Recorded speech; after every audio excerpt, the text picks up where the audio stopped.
한국 최고 아동문학 작가 하면 권정생 선생님을 이야기합니다.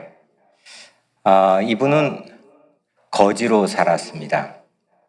28살 때는 아픈 몸으로 굶주리고 떠돌았던 홈리스였습니다. 들판에서 그 20대 후반의 거지, 홈리스가 들판에서 아무도 보지 않는 들판에서 혼자 성경을 읽었고 그리고 시를 썼습니다. 그분의 대표작이 강아지 똥인데 이건 어디에서 썼냐면 16년 동안 그 이후에 16년 동안 교회 종지기, 종치는 종지기로 일했던 교회 문간방에서 아동문학의 대표작들을 썼습니다. 이 강아지 똥이라고 하는 이 책을 쓸 당시에는 30살이었는데 신장과 방광을 다 드러내는 수술, 당시에는 큰 수술이었죠. 다 드러냈고 온몸에 급성 결핵이 퍼져서 의사에게 시한부 선고를 받았던 때였습니다. 그 후에 종지기로 교회 문간방에서 쓴 책이 강아지 똥인데 그 뒤로 교회 뒤 언덕바지에 작은 흙집을 짓고 수없는 아동문학을 우리에게 남겨주었습니다. 그걸 그대로 한번 제가 오늘 책 한 권을 읽어주려고 갖고 왔습니다. 이걸 피고 그림도 읽어드리면 좋은데 어차피 잘 보이지 않는 그림이니까 제가 다 써왔습니다. 읽어드릴게요. 도리네 흰둥이가 똥을 누웠어요. 골목길 담 밑 구석 쪽이에요. 흰둥이는 조그만 강아지니까 강아지 똥이에요. 날아가던 참새 한 마리가 보더니 강아지 똥 곁에 내려앉아 콕콕 쪼면서 똥, 에이 더러워 하면서 날아가 버렸어요. 뭐야, 내가 똥이라고? 더럽다고? 강아지 똥은 화도 나고 서러워서 눈물이 나왔어요. 바로 저만치 소달구지 바퀴자국에서 뒹굴고 있던 흙덩이가 곁눈질로 흘끔 쳐다보고 방긋 웃었어요. 뭐 때문에 웃니 넌? 강아지 똥이 화가 나서 대들듯이 물었어요. 똥을 똥이라 안고 뭐라 부르니? 넌 똥 중에서도 가장 더러운 개똥이야. 강아지 똥은 그만 으앙 하고 울음을 터뜨려 버렸어요. 한참이 지났어요. 강아지 똥아, 내가 잘못했어. 그만 울지 마. 흙덩이가 정겹게 강아지 똥을 달래줬어요. 정말은 내가 너보다 더 흉측하고 더러울지 몰라. 흙덩이가 얘기를 시작하자 강아지 똥도 어느새 울음을 그치고 귀를 기울였죠. 본래 나는 저쪽 산비탈 밭에서 곡식도 채소도 키웠었지. 그런데 왜 여기 와서 뒹굴고 있니? 강아지 똥이 물었어요. 내가 아주 나쁜 짓을 했거든. 지난 여름 비가 내리지 않고 가뭄이 심했었지. 그때 내가 키우던 아기 고추를 끝까지 살리지 못하고 죽게 해버렸단다. 어머나 가여워라. 그래서 이렇게 벌을 받아 달구지에 실려오다 떨어진 거야. 난 이제 끝장이야. 그때 저쪽에 소달구지가 덜컹덜컹거리며 오더니 갑자기 멈추었어요. 아니, 우리 밭 흙이잖아. 어제 싣고 오다 떨어뜨린 모양이군. 도로 밭에다 갖다 놓아야지. 소달구지 아저씨는 흙덩이를 소중하게 주워 담았어요. 소달구지가 흙덩이를 싣고 가버리자 강아지 똥 혼자 남았어요. 난 더러운 똥인데 어떻게 착하게 살 수 있을까? 아무짝에도 쓸 수 없을 텐데. 강아지 똥은 쓸쓸히 혼자서 중얼거렸어요. 겨울이 가고 봄이 찾아왔어요. 어미닭 한 마리가 병아리 12마리를 데리고 지나가다가 강아지 똥을 들여다봤어요. 앞만 봐도 먹을 만한 건 아무것도 없어. 모두 찌꺼기뿐이야. 어미닭이 고개를 절레절레 흔들며 그냥 가버렸어요. 보슬보슬 봄비가 내렸어요. 강아지 똥 앞에 파란 민들레 싹이 돋아났어요. 너는 뭐니? 강아지 똥이 물었어요. 난 예쁜 꽃을 피우는 민들레야. 얼마만큼 예쁘니? 하늘의 별만큼 고우니? 그래, 그럼 방실방실 빛나. 어떻게 그렇게 예쁜 꽃을 피우니? 그건 하나님이 비를 내려주시고 따뜻한 햇볕을 쬐어주시기 때문이야. 강아지 똥은 민들레가 부러워 한숨이 나왔어요. 그런데 한 가지 꼭 필요한 게 있어. 민들레가 말하면서 강아지 똥을 봤어요. 네가 거름이 돼줘야 한단다. 내가 거름이 되다니? 내 몸뚱이를 고스란히 녹여 네 몸속으로 들어와야 해. 그래야만 별처럼 고운 꽃이 난 피울 수 있단다. 어머나 그러니? 강아지 똥은 얼마나 기뻤던지 민들레 싹을 힘껏 껴안아 버렸어요. 비는 사흘 동안이나 내렸어요. 강아지 똥은 온몸이 비에 맞아 자디잘게 부서졌어요. 부서진 채 땅속으로 스며들어 민들레 뿌리로 모여들었죠. 줄기를 타고 올라 꽃봉오리를 맺었어요. 봄이 한창인 어느 날 민들레 싹은 한 송이 아름다운 꽃을 피웠어요. 향긋한 꽃냄새가 바람 타고 퍼져나갔죠. 방긋방긋 웃는 꽃송이엔 강아지 똥에 눈물겨운 사랑이 가득 어려 있었답니다. 괜찮아요? 근데 막 읽다 보니까 강아지 똥하고 흑덩이하고 목소리를 다르게 하려고 그랬는데 바뀌어버렸어요. 뭐가 뭔지. 권정생 선생님이 2007년도에 별세하셨어요. 그리고 그 작은 흙집에서 예금 통장 하나가 나왔는데 10억 원이 담겨 있었습니다. 이 책의 인쇄로 번 10억 원의 전 재산이 그 예금 통장에 전부가 담겨 있었고, 거기에 유언장으로 그 통장을 감싸고 있었는데 그 유언장에 어린이를 위해 써달라고 유언이 남겨 있었습니다.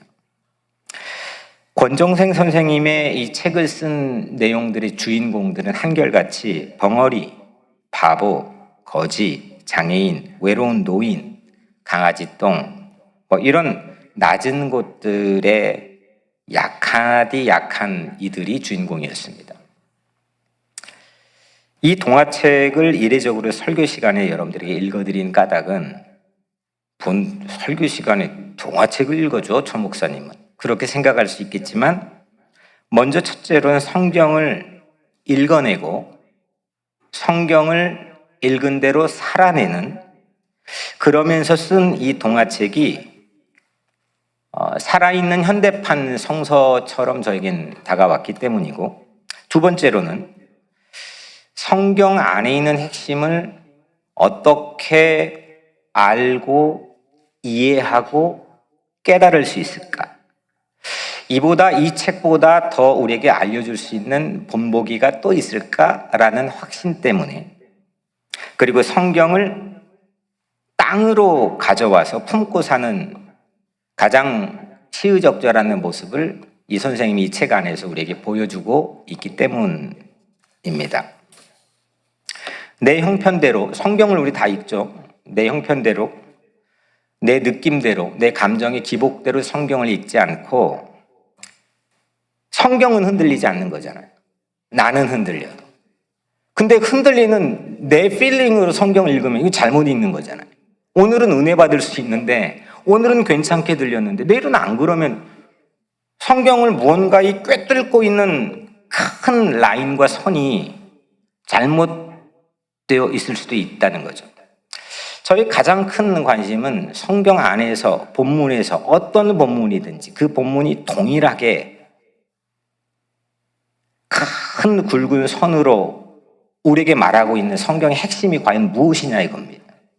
내 느낌이나 그 상황에서 내가 가지고 있는 특별한 해석이 아니고 성경이 우리에게 주고 있는, 줄 수 있는, 또 우리가 알아야만 하는 성경의 핵심이 뭐냐 이겁니다.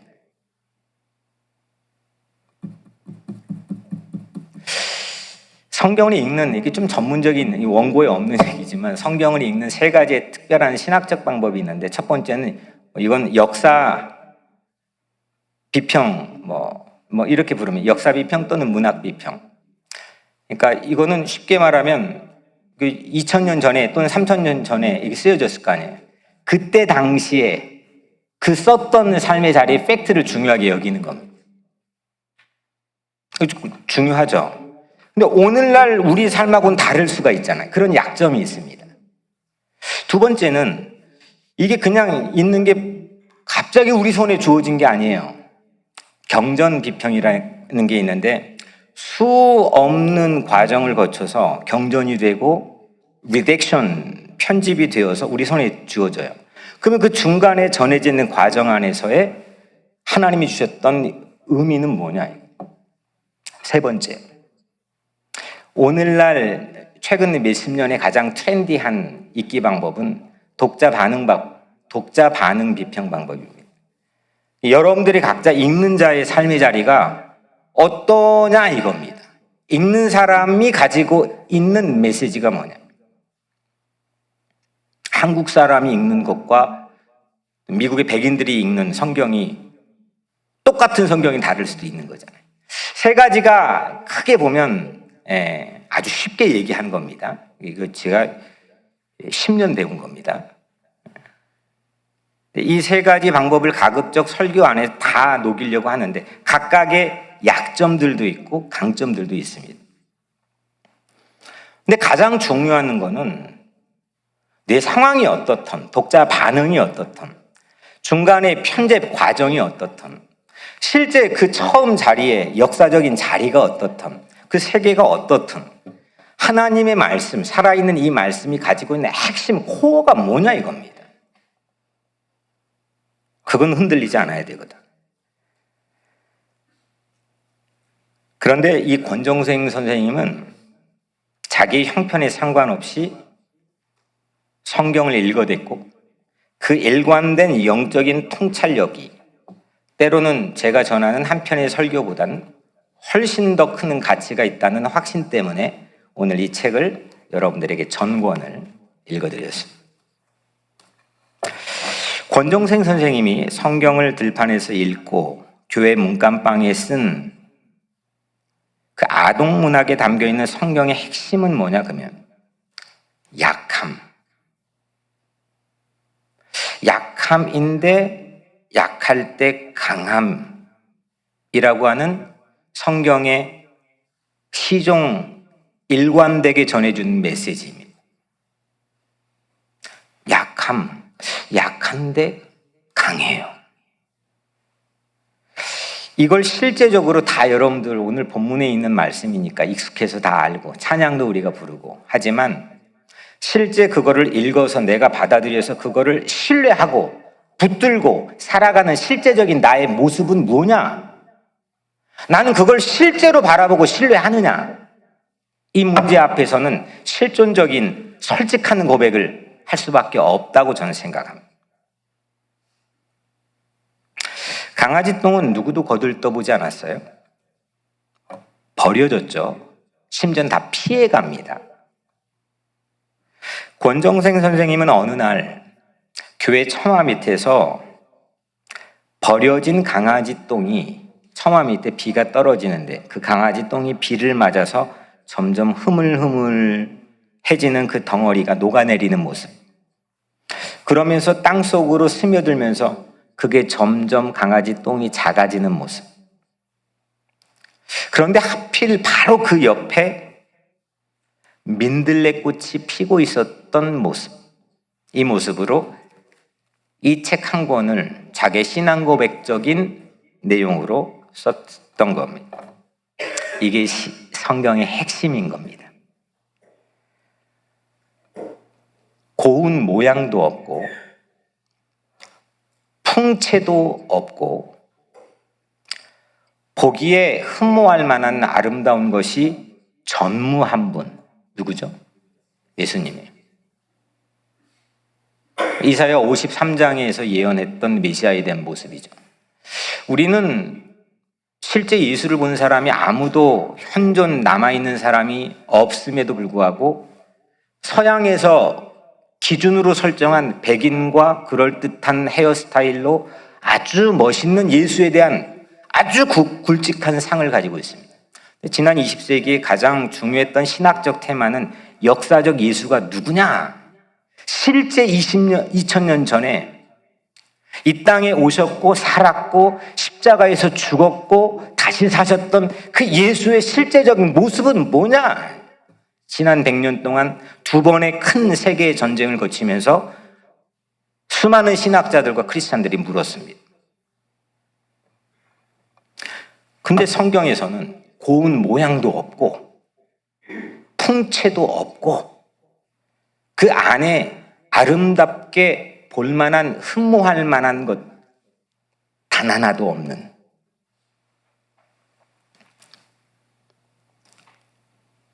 예수 그리스도. 심지어는 멸시를 받아. 그냥 싫은 게 아니라 멸시까지 해요. 증오심을 가지고 멸시를 받아 사람들에게 버림을 받았던 그 예수 그리스도. 그 예수의 죽음 곁에 민들레꽃처럼 피어난 내 인생이 성경의 핵심 아니겠습니까? 예수님이 징계를 받음으로 우리가 평화를 누리고 예수님이 채찍에 맞음으로 우리가 나음을 입었다는 것, 이것이 권정생 선생님이 교회 문간방에서 써댄 현대판의 아동 성경 아닐까요? 뭘 더 깊이 우리가 알아야 되고 뭘 더 많이 우리가 습득해야 됩니까? 뭘 더 많이 우리가 경험해야 되고 뭘 더 많이 봐야 됩니까? 성경을 읽고 그 성경 안의 핵심을 알며 그 성경의 핵심에 이끌려 내가 이 땅에 살아나는 구체적인 모습은 뭡니까? 있습니까? 뭡니까?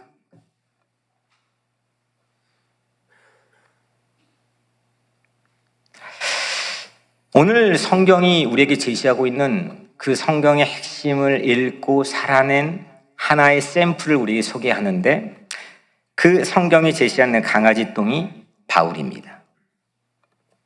바울은 오늘 본문 안에서 자기의 육체를 괴롭히는 가시, 다른 말로 사탄의 사자가 나에게 있다고 얘기합니다. 7절에 내 육체의 가시 곧 사탄의 사자를 주셨으니, 이 가시가 과연 정체가 무엇인지 추측이 아주 난무합니다.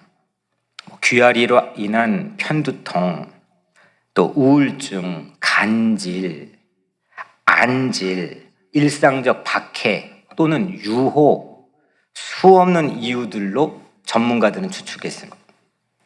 그런데 확실한 거는 그게 어떤 종류의 육체적 가시인지 정확히 우리가 아는 사람은 아무도 없다는 건 확실합니다. 모릅니다. 말씀을 묵상하며 생각한, 어쩌면 바울이 일부러 그 육체의 가시의 정확한 종류를 우리에게 언급하지 않았을 가능성이 많습니다.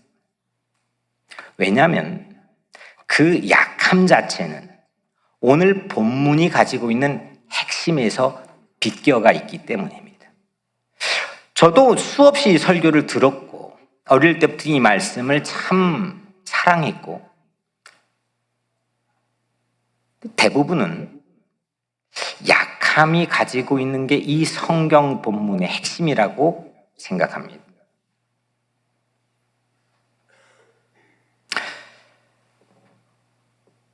그런데 핵심은 육체의 약함이 있었다, 나도 그런 약함이 있다라고 하는 사실이 아닙니다. 그런 약함이 바울을 끈질기게 괴롭혀서 굉장한 영적 경험, 자기가 가지고 있는 엄청난 이 영적인 체험을 그 자체를 만끽할 수가 없었다는 겁니다. 그 약함 때문에. 좀 더 들어가다 핵심은 바울이 그 육체의 가시를 거두어 달라고 하나님께 간절히 또 오랫동안 기도까지 했으나 하나님이 아니라고 말씀하셨다고 하는 사실이 오늘 전체 본문에서 실제적인 핵심입니다. 이 고린도 후서 12장은 앞뒤로 고린도 교사들이 던져놓은 이야기 주제가 핵심입니다. 뭐냐면 자랑입니다. 당시 그리스 로마에 가장 영향을 받고 있던 고린도는 큰 도시였습니다. 상업 도시였습니다. 사람들이 많았습니다. 거기엔 특별히 그리스 철학을 논했던 교사들이 많았습니다. 이 교사들에게 가장 중요한 테마는 자랑입니다. 누구 자랑이 더 세냐? 배틀이 붙는 겁니다. 마찬가지로 이 고린도서 12장 앞뒤로 있는 이 자랑에 대한 테마, 고린도 교사들이 도전해오는 이 테마의 답변이 오늘 본문입니다. 바울은 자신을 괴롭혀왔던 육체 가시 이야기를 들려주는 동안 이 고린도 교사들이나 아니면 우리들은 기대가 부풀어 오를 수 있습니다. 왜냐하면 바울이 3번이나 자기 안인 육체의 가시를 없애달라고 기도했기 때문이죠. 바울이 첫 번째, 두 번째도 기도했는데 안 없어졌습니다. 3번째 기도할 때 하나님의 육체의 가시를 없애주셨다라고 청중들은 기대할 겁니다. 그래야 이야기가 되는 거거든요. 대부분 이런 라직을 가지고 있는 이야기가 잘 팔리는 거거든요.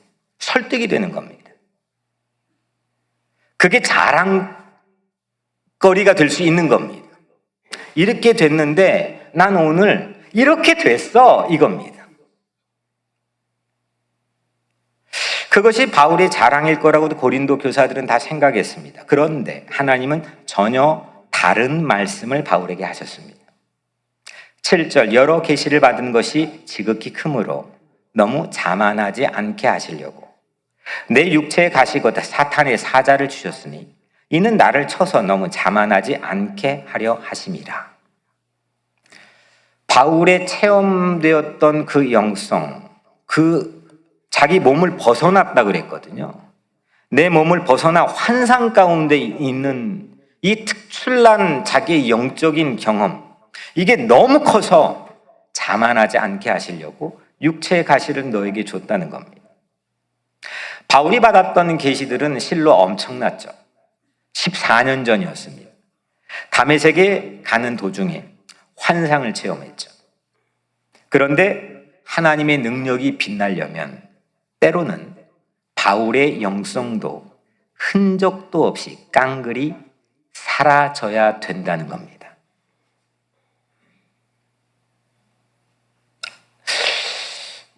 우리는 실제적으로 우리의 삶에선 그걸 잘 용납하지 못할 확률이 높습니다.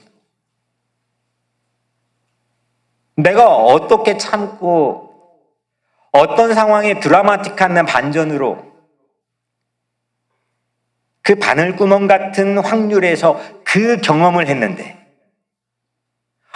내가 그거를 다 사라지게 할 수 있어? 사람들은 그 진리의 힘을 받아들이기가 쉽지 않아 보입니다. 그런데 그것이야말로 바울이 자기 약함을 자랑할 수 있다고 고린도 교사들에게 반박했던 이유입니다. 하나님의 능력이 더 빛나게 하기 위해서라면 내가 가지고 있는 심오하고 신비한 그 영성의 체험도 무디어지게, 사라지게 할 수 있다고 하는 이 역설적인 사실. 8절 9절에 이것이 내게서 떠나가게 하기 위하여 내가 3번 주께 간구하였으나 나에게 이르시기를, 하나님 바울에게 이른 겁니다. 말한 겁니다. 나에게 이르시기를 내 은혜가, 하나님의 은혜죠, 내 은혜가 너에게 족하도다. 이는 내 능력이, 하나님의 능력입니다, 내 능력이 약한 데서 온전하여짐이라. 아멘.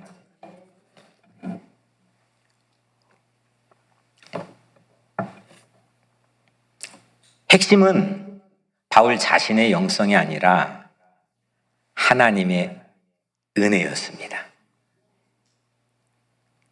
그죠? 내 은혜가, 하나님의 은혜가 너에게 족하도다.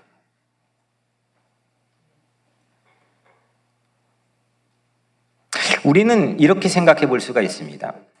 내 영성이 곧 하나님의 은혜라고 생각할 수도 있습니다. 그게 맞는 말일 수도 있습니다. 하지만 늘 맞는 건 아닙니다. 내 영성이 자고하여 너무 커버리면, 그 신비한 체험이 너무 위대해져 버리면 하나님의 은혜를 가려버린 역사적 사례들은 수도 없이 많이 했습니다. 중세 교회들이 그랬죠. 엄청난 은혜를 왜 몰랐겠습니까? 왜 사제들이 몰랐겠습니까? 그런데 자신의 능력, 해보니까 이 성전도 지을 수가 있어요. 야, 이 이태리에 가면 엄청난 성전도 지었어요. 그러다 보니까 하나님의 은혜를 자신의 영성과 자신의 능력이 덮었어요. 그걸 자랑했어요. 이게 타락이었죠. 우리도 그럴 수가 있어요. 저도 그럴 수가 있죠. 바울은 자신의 영성의 바늘 끝이 있다고 가정해 봅시다. 나침판처럼 바늘 끝이 있는데 그 끝이 떨리죠. 그 끝이 늘 하나님의 은혜의 범주를 벗어나지 않게끔, 좀 움직여도 늘 하나님의 은혜를 가리키게끔 만들어준 것이 바로 육체의 가시인 자신의 약함이라고 하는 것을 깨달은 거죠. 그때부터 새로운 게 열리기 시작한 겁니다. 남들이 하지 못한 말을 막 쏟아내기 시작하는 거죠. 남들이 다 하는 얘기 말고, 남들이 다 보는 거 말고, 예수가 보여주려고 했던 것, 예수가 죽음을 통해서 나에게 보게 해야 했던 것, 그거의 시야가 열리기 시작한 거죠.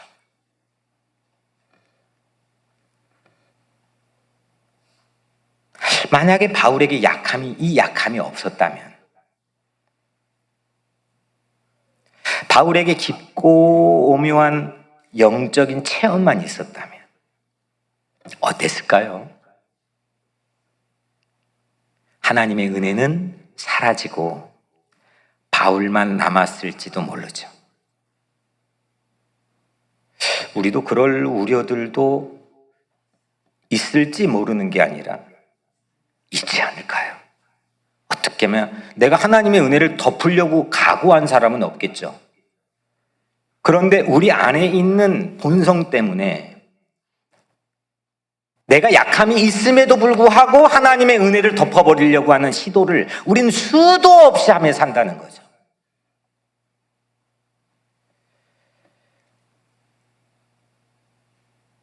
역사상 신비한 일들은 끊임없이 있어 왔어요. 기독교만 있는 게 아니에요. 힌두교도 있고 조로아스터교도 있고 다른 종교를 조금만 들춰봐도 다 있어요. 신비한 일들.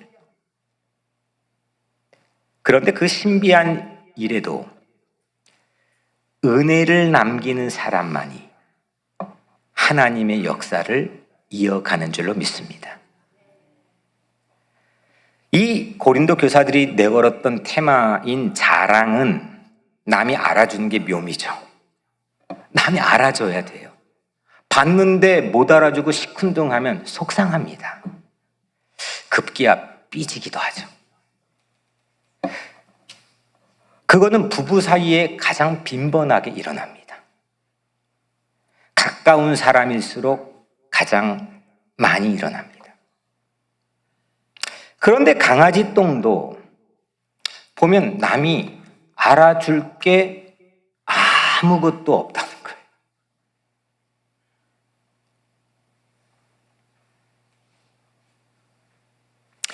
바울도 기도했죠. 그런데 육체 안에 있는 가시가 사라지지 않았어요. 그게 마음속에 있는 유혹에 반응하는 약함일지, 정기적으로 반복된 육체적 질환일지, 늘 항시적으로 자기에게 도전해왔던 일상적 박해일지, 그 무엇일지 우린 그게 중요하지 않아요. 근데 하나님이 그거를 거두어 달라고 기도했는데 안 거둬줬어요. 하나님께 그때 들었던 바울의 체험은, 야, 너 안에 내가 준 은혜가 족하다, 충분하다는 거예요. 자랑이라는 건 사람이 알아줘야 묘미인 건데, 신앙인들에게 가장 큰 묘미는 하나님이 아시면 되지. 하나님이 알아주시면 되지.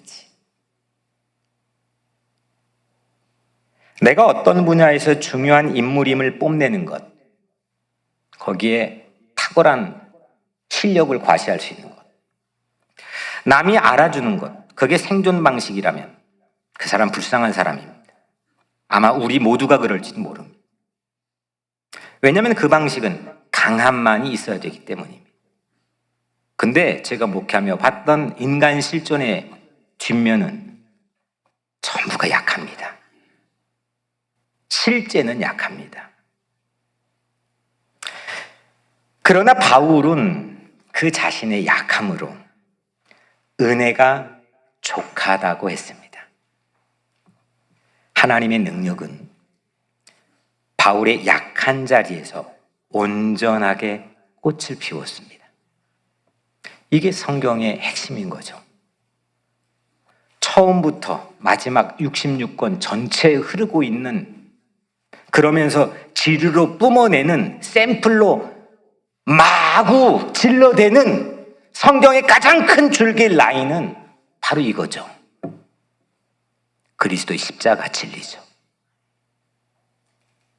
예수가 짊어졌던 그 십자가, 그 십자가 앞에 모든 걸 무릎 꿇게 했던 그 십자가의 힘. 바울은 14년 차이로 오늘 12장에서 최고와 최악을 연결하는 해석의 능력을 우리에게 보여줍니다. 14년 전에는 자기 몸을 이탈한 최고의 경험을, 인생 경험을 했습니다. 근데 14년 후에는 몸 안에 있는 육체의 가시조차도 해결하지 못하고 끊임없이 적재자들에게 자기의 삶이 오픈되어 있는 그 약한 상태, 그 최고와 최악을 어떻게 연결할 수 있는지 해석의 능력의 차이에 따라 그 사람의 신앙은 달라지는 겁니다. 약한 데서 온전해지는 평온. 아니, 자랑해봤자, 솔직히 좀 죄송합니다. 까놓고 얘기해 봅시다. 내가 자랑하면 정말 기뻐해 줄 사람이 누가 있을까요? 한번 생각해 봐요. 남편도 안 기뻐해요. 근데 그렇게 쳐다보지 마요. 남편도 질투해요. 남편이 아내한테 자랑하면 아내가 존경할 줄 알죠? 한 귀로 듣고 한 귀로 흘려요. 그것 때문에 속상하지 또. 왜 못 알아줬어 그거. 다 그렇게 살잖아요. 그 약한 자리에서 평온해지는 것. 처마 및 빗물이 흐물하게 만든 그 강아지 똥, 그리고 바로 옆에 민들레 싹을 연결하는 그 권정생 선생이 가지고 있는 그 탁월한 삶의 해석의 능력. 이게 신앙인 거죠. 뭘 더 우리가 알아야 됩니까? 뭘 우리가 더 깊이 습득해야 됩니까? 뭘 얼마나 더 많이 우리가 새로운 경험에 노출이 되어야 됩니까?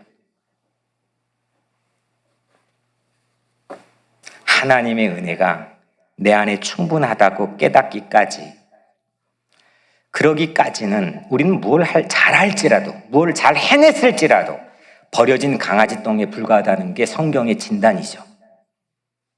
그런데 하나님은 그런 약한 우리를 사랑하신다는 거예요. 그것이 하나님의 은혜이죠. 그것이 약함에서 온전하게 만든 하나님의 파워, 능력인 거고요. 그래서 바울은 약함에 집착하는 것을 접어버리고 맨날 자기 약함, 맨날 상처, 아니면 자기 어디 이 약함을 좀 돌릴 데 없나, 그래야 내가 살 것 같은데 뭐 남편 핑계, 아내 핑계, 뭐 이쪽 환경 핑계 막 대면서 사는 그걸 접고 그 약한 것들을 도리어 자랑하게 되었다고 얘기하는 거예요. 이렇게 말하는 사람 못 봤어요, 저. 대단하지 않습니까? 9절에 그러므로 도리어 크게 기뻐함으로 나의 여러 약한 것들에 대하여 자랑하리니 이는 그리스도의 능력이 내게 머물게 하려 함이니라. 아멘. 놀라운 말씀을 바울은 뿜어낸 거죠. 사람들에게 버림받은 그 십자가의 능력, 그 능력이 내 약함 속으로 잘게 부서져 쇄도해 들어오게끔 여러분들의 마음의 문을 여시기를 주의 이름으로 축원합니다. 처마 및 강아지 똥이 빗물에 흐물흐물 잘게 부서진 채 민들레 뿌리를 꽉 끌어 안아버리는 것처럼 그리스도는 십자가에서 나의 약함들을 꽉 끌어 안아주신 줄로 믿습니다. 10절 오늘 마지막 절엔 그러므로 내가 그리스도를 위하여 약한 것들과 능력과, 여기서부터는 자기 약한 목록이 리스트가 나옵니다. 야, 한번 상상해 보시죠. 고린도 교사들 앞에 있는데 자랑을, 자기 약한 목록들을 쫙, 약한 것들과 능력과 궁핍과 박해와 곤고를 기뻐하노니 이는 내가 약한 그때의 강함이라. 아멘. 할렐루야. 정말 소유할 가치가 있는 다른 종류의 힘, 그 힘을 소유하려면 내가 약해져야 한다는 것을 깨달은 거죠. 바울은 그 다른 종류의 힘이 십자가에 달린 예수의 복음이라고 믿었고, 권정생 선생님도 버려진 강아지 똥과 같은 십자가의 힘이라고 믿었던 거죠. 이걸 믿는다면, 내가 이걸 믿는다면 이제 우리도 강아지 똥처럼 누군가의 약한 이웃들을 꽉 안아줘야 되지 않을까요? 어제 한 분에게 전화가 왔어요. 몇 번 왔는데 제가 뭐 행사도 있고 스케줄이 있어서 미처 받지를 못했습니다. 교회도 몇 번 왔다가 저에게 또 와서 밤 9시가 가까워서 제가 리턴 콜을 했습니다. 71세의 백모 시인인데 브롱스에 살고 계십니다. 예전에 어쩌다가 홈리스가 됐습니다. 그리고 12년 전에는 그 홈리스 센터에서 보금자리를 하나 브롱스에 만들어줬습니다. 그런데 70세가 넘어서 자기가 생각지도 않았던 소설, 그 사회연금, 보장연금이죠. 그거를 2,000불을 받게 됐는데 그걸 받으니까 사는 집에서 나가야 되는 거를 순차적으로 알게 된 겁니다. 또 이 또한 다시금 혼자 나가야 되는 이 상황, 또 내가 뭔가를 집을 구해야 된다는 이 두려움, 이게 너무 막막했다는 겁니다. 이분이 그냥 막 그 하소연한 그런 분이 아니고 아주 정중하고 따박따박한 상당히 무게 있는 목소리로 자신의 삶의 이야기를 펼쳐요. 저는 어제 저녁에 설교를 준비해야 되고 이분하고 전화를 오랫동안 해야 되나? 그런 생각 드는 순간에 전화를 제가 드렸던 겁니다. 그런데 여기까지는 일반적으로 제가 이게 숱하게 이 교회 바깥에서 도움을 요청한 전화를 받았을 때 있는 스토리들입니다. 전형적인. 그런데 한 가지는 아주 심각한 정신병력이 있어서 자살 충동이 빈번하다는 것. 제게 전화를 하고 있는 순간도 자꾸 전화가 끊겨 있는데 이 지하철에 자기 몸을 던지고 싶은 충동, 실제 시도하기 일보 직전까지의 그 순간이 자기를 더 두렵게 하고 있다는 겁니다. 그리고 저에게 저를 꼭 살려주세요. 아니 71세 어른이 아무리 홈리스의 전력이 있던 없던 자기가 누군가 낯을 좀 우리 젊은 사람들도 나한테 꼭 살려달라고 말을 하나? 안 하지. 자존심들 다 있어가지고. 나를 꼭 좀 살려달라고 10번 넘게 이야기를. 모든 한 문단이 끝나면. 그래서 뭘 도와드리면 좋겠습니까? 물었더니 아주 심플했습니다. 자기가 인터넷을 할 줄을 모르고 그 혜택을 받지는 못하는데 인터넷 할 수 있는 분과 연결을 해줘서 집을 구하는데 연결을 해줄 수 있는 분을 알려달라는 겁니다. 이게 어렵습니까? 이거 어려워요? 어려운가 보군요. 그러니까 집을 해달라는 게 아니고 집을 찾을 수 있는 그 인터넷 길만 좀 도와줄 수 있는 한 사람. 자기에겐 두려움이 너무 커서 미치겠다는 겁니다. 살려달라는 겁니다. 자기의 이야기를 모두에게 공개하고 싶은 마음까지도 있고 공개해서라도 자기는 혼자라는 이 느낌, 두려움에서 벗어나고 싶다고 말씀하셨어요. 제가 허락을 받고 이야기를 하려고 했는데 이 이야기를 했기 때문에 전화를 했더니 안 받으시더라고요, 오늘 아침에. 그래서 저를 어떻게 알았습니까? 했더니 아침마다 우리 그 교회에서 라디오 방송에 설교를 보내는데 그 설교를 계속 들어왔다는 겁니다. 그 시간대만. 그리고 지난주는 제가 고아원에 살았던 얘기를 했잖아요. 그 이야기를 듣고 이 목사면 도와줄 수 있다고 생각해서 정말 난생처럼 용기를 내어서 전화를 했다는 겁니다. 어쩌면 제 약함이 여러분들에겐 식상한 얘기가 될지 모르죠. 저는요, 고등학교 졸업할 때까지 가장 친한 친구에게도 이걸 철저하게 속이며 살았던 위선자입니다. 근데 하나님의 은혜를 통해 치유받고 난 다음 이걸 활용해서라도 복음을 전해야 될 자리에서는 교회 바깥에서는 그런 적이 없었나 봅니다. 우리 충효에 설교했던 이 사람들이 좀 깜짝 놀랐던 것 같아요. 근데 교회 안에서는 그렇게 합니다. 그런데 그분은 그 제 약함이 그분에게 힘을 알게 해줬고 전화할 수 있는 용기를 준 거죠. 그분에게 전화는 기도라고 하는 생각이 들었습니다. 기도가 꼭 이렇게 해야 꼭 기도가 전부가 아니고 하나님을 찾는 거죠. 그래서 제 마지막 전화통화의 말미에 제 전화번호를 예수님처럼 생각해 주십시오. 이렇게 말씀했습니다. 죽고 싶은 생각이 조금치라도 들 때 제 전화번호를 지체 없이 새벽에도 누르라고 말씀드렸습니다. 그리고 오늘 오후나 내일 정도에 도와줄 분을 우리 교회에서 파악해서 전화 드리겠다고 했고 전화로 기도해주고 통화를 마무리했습니다. 우리 교회 이보교 또 아니면 복지 디렉터 딱이겠죠. 저는 뉴욕 우리 교회가 강아지 똥 같았으면 좋겠습니다.